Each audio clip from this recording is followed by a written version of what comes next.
I have some clients that hate meeting virtually, absolutely hate it. Yeah. I have some people that are loving it and are like, I'm never going back to see somebody in person again because this is just efficient, especially in cities like Atlanta, LA, New York, all the places that take an hour to get somewhere.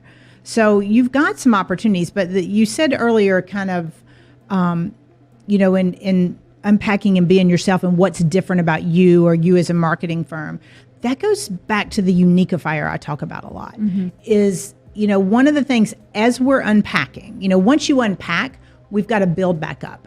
And so once you unpack your old habits, and what I mean by that is your biases, your beliefs, the stuck stuff. Once you get the old crud out of your suitcase, that's where we've got to build back up. And the uniqueifier is the place to start, because if you don't know what makes you different from all the other marketing firms or from all the other financial advisors or all the other stylists, whatever they are, you need to know what makes you different.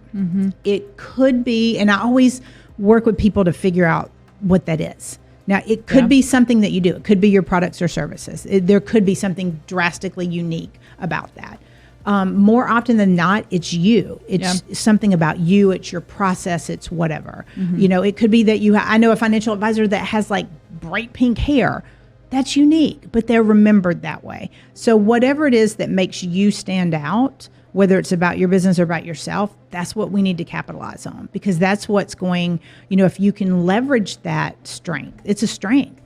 Some people wear, some people wear black all the time. Some people wear their hair a certain way. Some people always wear scarves. Whatever it is, use that to your advantage. And it could be the way you treat your clients too. So it could be epic. I have one advisor who throws a big summer bash every year for all his clients, and it's become like an annual thing, and his clients love to invite other people, and he gets most of his new clients from that, because existing clients are like, hey, I'd love to bring my neighbor. That's a cool thing. Awesome.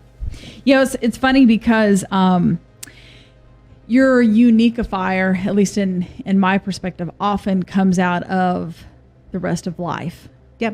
So Isaac and I were just having this conversation yesterday, I think it was sometime over the weekend, that we wouldn't change our childhood. Like, someone could walk in the store right now and say $1 million. Go back and change anything. And we would say no, because even though during those times sometimes it sucked and it was really hard, and you don't see it in the moment of how that's shaping you.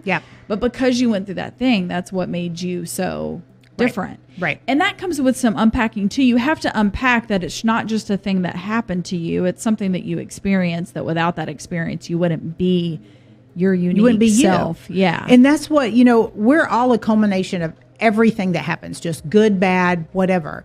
If we didn't have the bad, we wouldn't build resiliency. We wouldn't build our toughness. We wouldn't build our grit.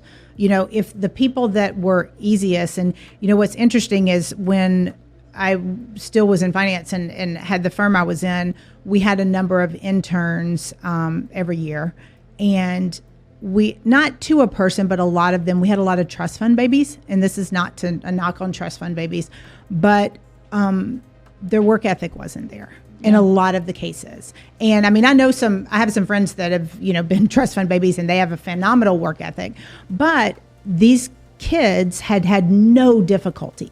Everything was handed to them, including internships. And so there was no desire to overcome adversity. So, for an advisor where you're having to overcome adversity and go out and build a client base, they had no desire to do that. So the things that make us stronger are the ones that, they're the ones that hurt